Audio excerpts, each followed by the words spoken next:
सभी भाई बहनों को सदन नमस्कार। मैं आपके सोनी आप सबका करियर इतने ऑनलाइन प्लेटफॉर्म पर हार्दिक स्वागत करता हूं। आज का हमारा टॉपिक है कोहलबर्ग के नैतिक विकास के सिद्धांत की आलोचना है। और यह सिद्धांत आपके सीटेट के एग्जाम में बहुत बार पूछा जाता है। आलोचना से क्वेश्चन बहुत बार बनता है और पूछा भी गया है, इसलिए यहाँ पर यह टॉपिक कहीं न कहीं बहुत ही महत्वपूर्ण है। आप इसको ध्यानपूर्वक पढ़ लीजिएगा। अब आलोचना के अंतर्गत यहाँ पर दो तीन पॉइंट की बात की जाएगी। यहाँ पर आप देखेंगे कि जो आलोचनाएं हुई है इनकी कोहलबर्ग के नैतिक विकास सिद्धांत की, उनमें प्रमुख आलोचनाएं इस प्रकार हैं। क्या है? प्रमुख आलोचनाएं इस प्रकार हैं।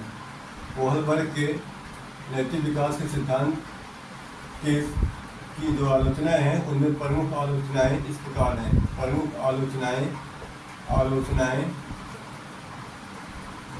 आलोचनाएं इस प्रकार हैं।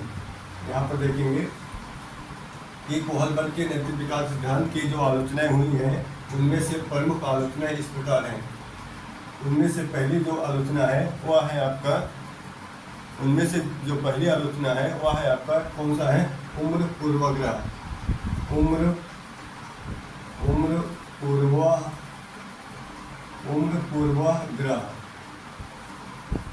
पूर्वाग्रह अंग्रेजी में कहा जाता है एज बायस। यानी यहाँ पर उम्र संबंधी आलोचना की गई है। क्या की गई है? उम्र संबंधी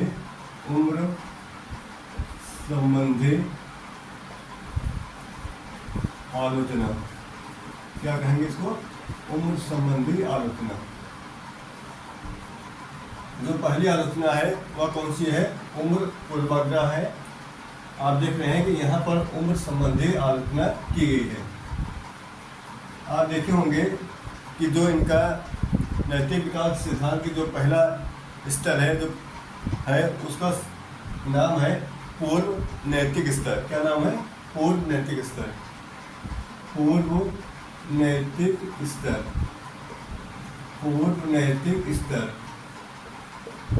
क्या है? पूर्व नैतिक स्तर।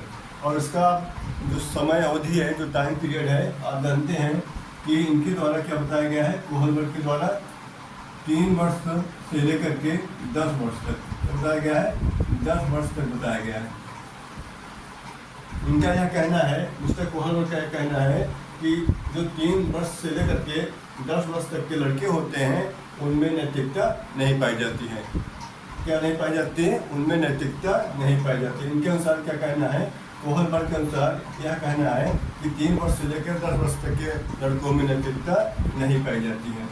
नैतिकता नहीं पाई जाती है। नैतिकता नहीं पाई जाती है। ठीक है।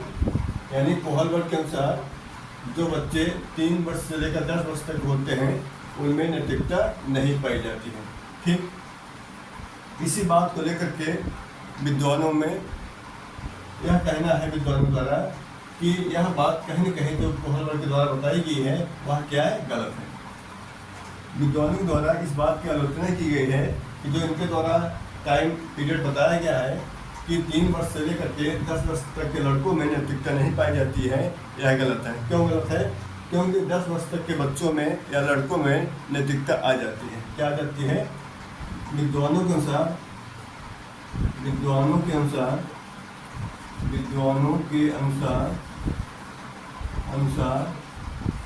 10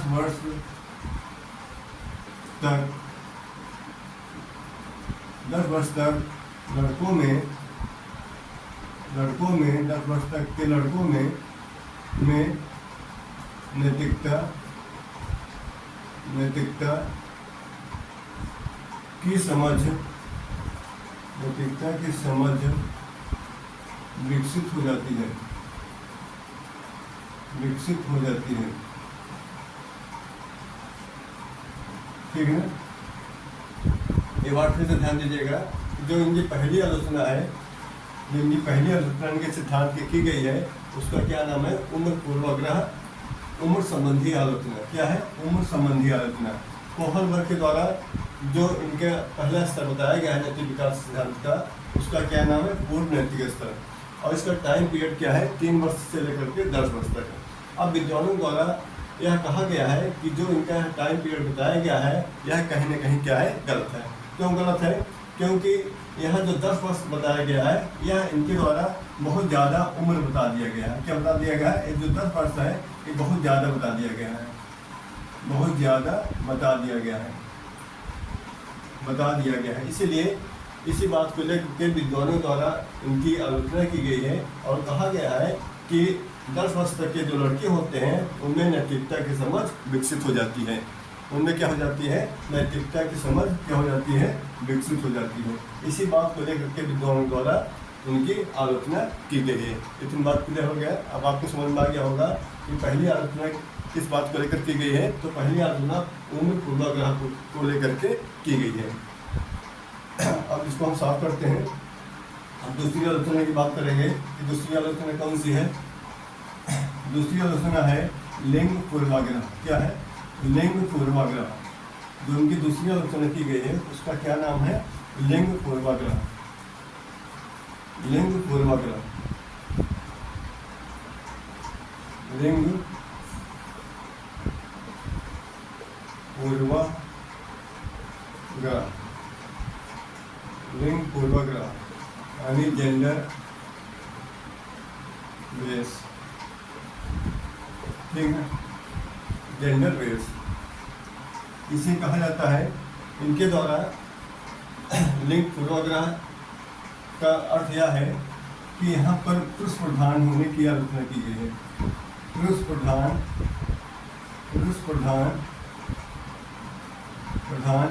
होने की आलोचना, पुरुष प्रधान होने की आलोचना। यानी कहने का मतलब यह है कि कोहल वर्ग के द्वारा जो नैतिक विकास का सिद्धांत दिया गया है उनमें सिर्फ पुरुषों को शामिल किया गया है, महिलाओं को नहीं। क्या किया गया है? इनके सिद्धांत में, इनके नैतिक विकास के सिद्धांत में सिर्फ पुरुषों को शामिल किया गया है। सिर्फ पुरुषों को शामिल किया गया है, सिर्फ पुरुषों को शामिल किया गया है, महिलाओं को नहीं। सिर्फ पुरुषों को शामिल किया गया है, महिलाओं को नहीं। इसी बात को लेकर के एक महिला आलोचक हैं जिनका नाम है कैरोल गिलिगन। क्या नाम है? महिला आलोचक हैं, महिला आलोचक कैरोल गिलिगन।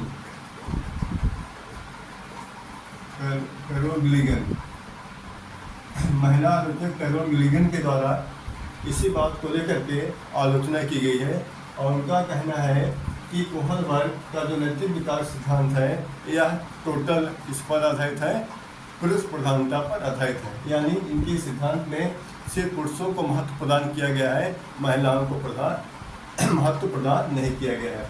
आगे कैरोल गिलिगन का यह कहना है कि यह सिद्धांत कहीं न कहीं जो पुरुषों पर आधारित है और पुरुषों पर जो आधारित है वह किस पर आधारित होता है? न्याय पर आधारित होता है। किस पर आधारित होता है?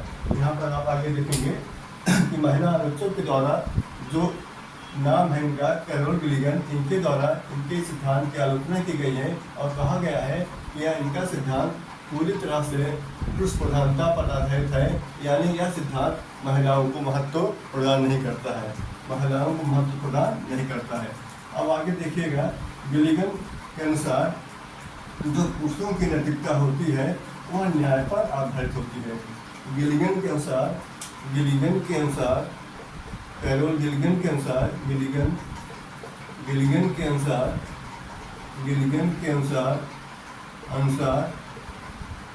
पुरुषों की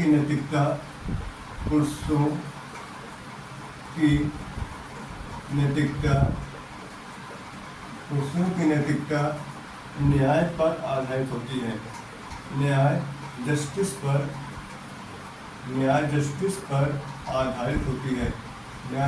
पर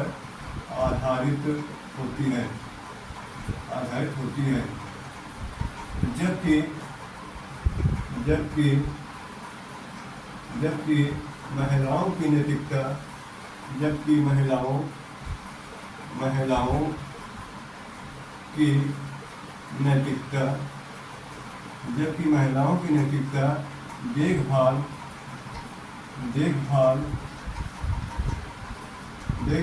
केयर पर आधारित होती है।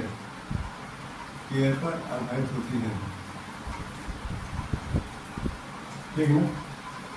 यहाँ पर महिला आलोचक कैरोल गिलिगन के द्वारा इसी बात को लेकर के इनके सिद्धांत की आलोचना की गई है और कहा गया है कि यह सिद्धांत पूरी तरह से पुरुष प्रधानता पर आधारित है, यानी यहाँ पर पुरुषों को महत्व प्रदान किया गया है, महिलाओं को यहाँ पर कोई महत्व प्रदान नहीं किया गया है। आगे कैरोल गिलिगन के अनुसार यह कहना है कि जो पुरुषों की नैतिकता होती है वह कहीं न कहीं न्याय पर आधारित होती है। किस पर आधारित होती है? न्याय पर आधारित होती है, जबकि महिलाओं की नैतिकता देखभाल पर आधारित होती है। किस पर आधारित होती है? देखभाल पर आधारित होती है। इसलिए जो पुरुषों की नैतिकता होती है उसमें न्याय को महत्व प्रदान किया गया है। किसका महत्व प्रदान किया गया है? पुरुषों की जो नैतिकता होती है उनको किस पर महत्व प्रदान किया गया है? न्याय पर महत्व प्रदान किया गया है। समझ गए ना तुम बातें? यानी पहला क्या था? उम्र संबंधी आलोचना थी। दूसरा क्या है? लिंग पूर्वाग्रह यानी पुरुष प्रधानता होने की आलोचना की गई है। अब हम तीसरे आलोचना की बात करेंगे। इतनी बातें आपको सबको समझ में आ गया होगा।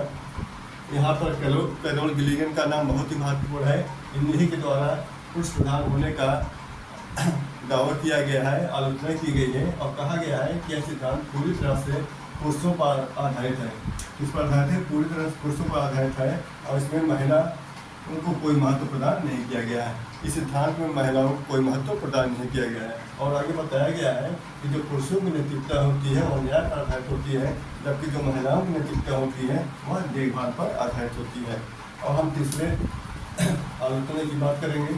जो इनकी तीसरी आलोचना हुई है उसकी हम बात करेंगे। अब हम आगे यह देखेंगे कि जो तीसरी आलोचना विद्वानों द्वारा की गई है वह कौन सा है, उसका नाम क्या है। तो जो तीसरा आलोचना है वह है संस्कृति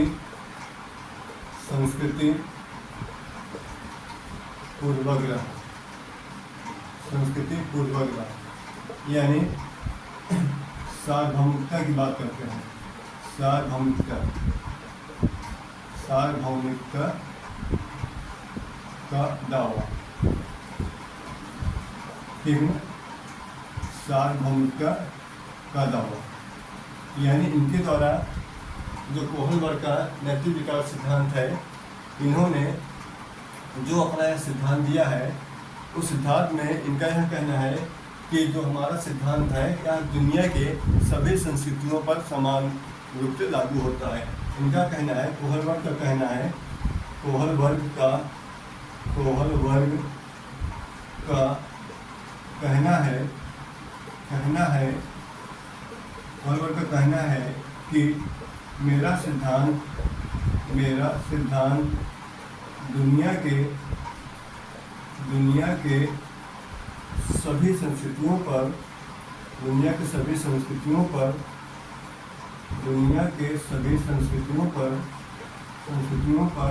समान रूप से लागू होता है।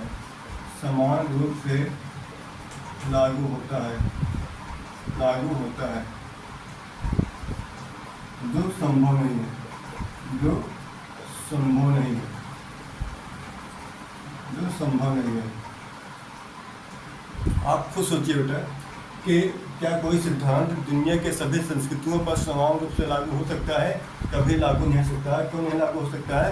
क्योंकि दुनिया की जो भी संस्कृतियां हैं सबकी अपनी अलग अलग संस्कृतियां हैं। तो कोई भी सिद्धांत दुनिया की सभी संस्कृतियों पर समान रूप से कैसे लागू हो सकता है?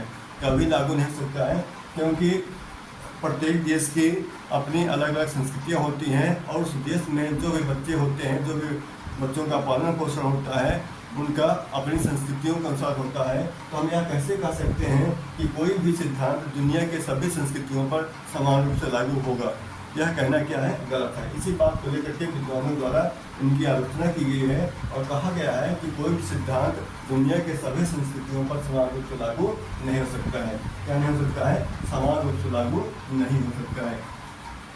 समान रूप से लागू नहीं हो सकता है, जो संभव नहीं है। आप यहाँ देख रहे हैं तो संभव नहीं है। क्या कहना है? कोहलबर्ग का कहना है कि मेरा सिद्धांत दुनिया के सभी संस्कृतियों पर समान रूप से लागू होता है, जो संभव नहीं है। ठीक है, तो आप इनके सिद्धांत की जो आलोचनाएं मैंने आपको बताया, पढ़ाया, इसको आप ध्यानपूर्वक पढ़ लीजिएगा, समझ लीजिएगा। और आलोचना में यही से प्रश्न बनता है शिक्षक में, इसको आप अच्छे से तैयार कर लीजिएगा।